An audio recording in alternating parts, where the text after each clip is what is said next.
कि ये है फाइंडिंग द एरर। कौन सा एरर है? Part of sentence. Have you finished the work that I have given to you. इसमें कहाँ एरर है? आंसर लिखा हुआ 3। बट हाउ दिस 3 में क्या होता है? हैव यू फिनिश्ड क्लॉज है, सब क्लॉज है, ये सही है। द वर्क दैट ये सही है। ये जो लास्ट है आई have given you, I have given की जगह से यहाँ आई गेव होना चाहिए, आई गेव। बिकॉज ये पास्ट इंडेफिनिट में है तो इसका जो वर्ब होगा वह भी पास्ट इंडेफिनिट रूप में जाएगा। यह सिंपल रूल है। इसके बाद एक और क्वेश्चन देख लेते हैं हम लोग, थोड़ा सा और आगे बढ़ते हैं। जैसे one of my friends have a house in the हिल। अभी यहां पूछता है, आंसर शीट में देखिए आपको 2 लिखा हुआ है, अर्थात सेकंड पार्ट में भूल है। क्या भूल है? One of my friend, since the friend is a single person, मतलब जो दोस्त है वह एक है, अकेला है, एक वचन है, सिंगुलर नंबर है। तो यह रूल कहता है, बेसिक रूल कहता है कि सिंगुलर नंबर अगर है तो उसके साथ अगला जो वर्ब है, वर्ब ऑफ पॉसेशन इसको बोलते हैं हैव, तो वह भी सिंगुलर नंबर में होगा। इसका मतलब है वन ऑफ माई फ्रेंड है तो यहाँ हैज होगा। इसका मतलब इस पार्ट में भूल है। और देख लेते हैं आगे। ये फिल इन द ब्लैंक्स रहता है। जैसे we watched the team very good football at the stadium yesterday. Football कौन खेलेगा? टीम खेलेगी। तो क्या करेगी? टीम क्या करेगी? प्ले करेगी। तो आप देखेंगे मेरे दिमाग में प्ले आया, बट यहाँ क्या है? प्ले के 4 फॉर्म दिए हुए हैं, to play, to be playing, playing and have been playing. अब आपको यह जज करना है कि इसमें सही क्या होगा। हालांकि इसमें प्लेइंग लिखा हुआ है। अब मैं आपको बताऊं, watch the team, what team was doing, because ये past continuous, watch the team was playing नहीं है। इसका मतलब है कि we watch the team playing, that team was यहाँ साइलेंट है तो यहाँ प्लेइंग आएगा। यह अगर आपको सिंपल टेंसेज जो है, प्रेजेंट, पास्ट एंड फ्यूचर, तीनों टेंस के प्रारूप पता है तो ये आप इसको आसानी से हल कर लेंगे।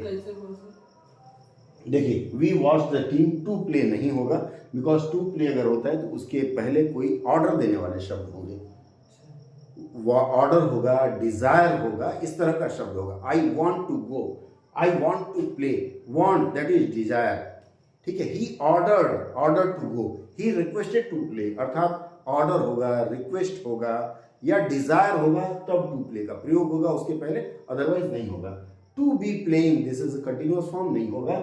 और हैव बीन प्लेइंग नहीं होगा। He watch the team have been playing, नहीं, बात नहीं बनती है। ये आपको सेंटेंस फॉर्मेशन या सेंटेंस पार्सिंग अगर आपको पता है तो हो सकता है। अगला हम एक प्रश्न लेते हैं।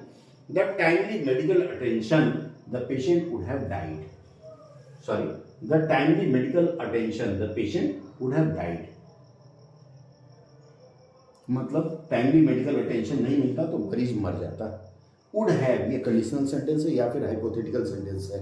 तो ऐसे सेंटेंसों में in spite of the timely medical, अगर इन स्पाइट ऑफ है तो उसके बाद वुड हैव का प्रयोग नहीं होगा। किसी सेंटेंस में इन स्पाइट ऑफ है तो वुड हैव नहीं होगा। अगला है because of the timely medical attention. अब चूंकि बिकॉज ऑफ लग गया मतलब ये काम हो चुका है तो भी द पेशेंट हैड डाइड होना चाहिए था, वो नहीं होगा बिकॉज ये कंट्रावेंशन हो जाता है। But for the timely medical attention the patient would have died, यहाँ यही होगा। हालांकि बहुत कम प्रयोग होता है बट ये चीज नोट कर लीजिए। इवन आफ्टर द अगेन यहाँ पेशेंट डाइड, मतलब सिर्फ एक बट फॉर है जिसके अनुसार यह सेंटेंस करेक्ट है। एक और सेंटेंस बताता हूं। अगला है the dress and the hair style completely her appearance. क्या होगा? फिल इन द ब्लैंक्स में अमेंडेड, सुधार करना नहीं होगा, alerted, adopted, adjusted. Again alerted मतलब ये हो गया, क्या हो गया बताएं, आप लोग बताएं, विष्णु जी बताइए क्या होगा? तो यहाँ अलर्टेड होगा। हेयर स्टाइल कंप्लीट, अलर्टेड मतलब जैसे मान लीजिए मैं अभी ऐसे दिखता हूँ टकला जैसा, अचानक मैं कोई नया हेयर स्टाइल लगा लूँ तो आप भी अचंभित हो जाएंगे। उसी तरह का एक भाव यहाँ आता है। एक और लेते हैं लास्ट।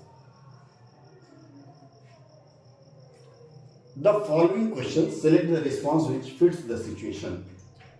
फिट्स द सिचुएशन देखिए घुमा फिरा दिया है, कंडीशनल सेंटेंस की बात करता है। I have got a cold, I have got a cold. अगर आप किसी से कहेंगे कि मुझे सर्दी लग गई है तो थोड़ी बहुत तो सद्भावना जताएगा, ओहो, इस तरह की बातें my dear I regret it, bless you. Bless you कब कहते हैं? जब आपको छींक आती है, आप छींक करें तो गॉड ब्लेस यू बोलते हैं, वहाँ ब्लेस यू होता है। बट आप बता रहे हैं कि मुझे ठंडी है, सर्द लग गई है, ठंडी लग गई है, तो सामने वाला कहेगा ओहो बड़े दुख की बात है।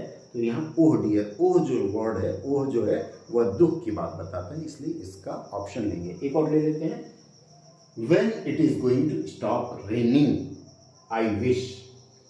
When it is going to stop raining, question mark है, मतलब सामने वाला पूछ रहा है कि बारिश कब बंद होगी। आई विश, काश, ये जो आई विश है, काश क्या होता है? मुझे पता होता। आई नो नहीं होगा क्योंकि ये प्रेजेंट रूप में आ जाता है। आई न्यू, मुझे पता होता। जहां इस तरह की संभावनाएं होती हैं वहां न्यू का प्रयोग होता है। नो न्यू न्यू, ठीक है, यही होता है ना, नो न्यू न्यू, या नो नाउ नाउ नाउ होता है। क्या होगा? नो न्यू न्यू, ये दो बार प्रयोग होता है पास्ट फॉर्म में, ठीक है। तो इस तरह के प्रश्न रहेंगे। अब आप मित्रों स्वयं देखिए कि आपके सामने 3 तरह के प्रश्न पत्र हैं। तीनों प्रश्न पत्रों का हल यहाँ दिया हुआ है। मैं भी कभी कभी अगर आपको लगता है कि इन चीज़ों पर चर्चा हो तो आप मैसेज बॉक्स में मुझे मैसेज करिए। LDC एग्जामिनेशन होने से पहले मैं आप लोगों से इस विषय पर चर्चा करूंगा और प्रयास करूंगा जहां तक हो सके आपको चीज़ें बता सकूं। अगले सत्र में मैं LDCE का UDC टू असिस्टेंट पर चर्चा करूंगा। उसके बाद वाले सत्र में असिस्टेंट टू SSO पर चर्चा करूंगा। आपको पता है चीज़ें कहाँ मिलेंगी, मेरे साथ कैसे जुड़ पाएंगे। बने रहिए हमारे साथ। अगले सत्र में बहुत अच्छी तरह से तैयारी करके आइए। आप कुछ हमसे पूछिए, कुछ हम आपसे पूछेंगे। प्रयास करेंगे हम उस दिन YouTube पर लाइव हों। बहुत बहुत धन्यवाद। जय हिंद।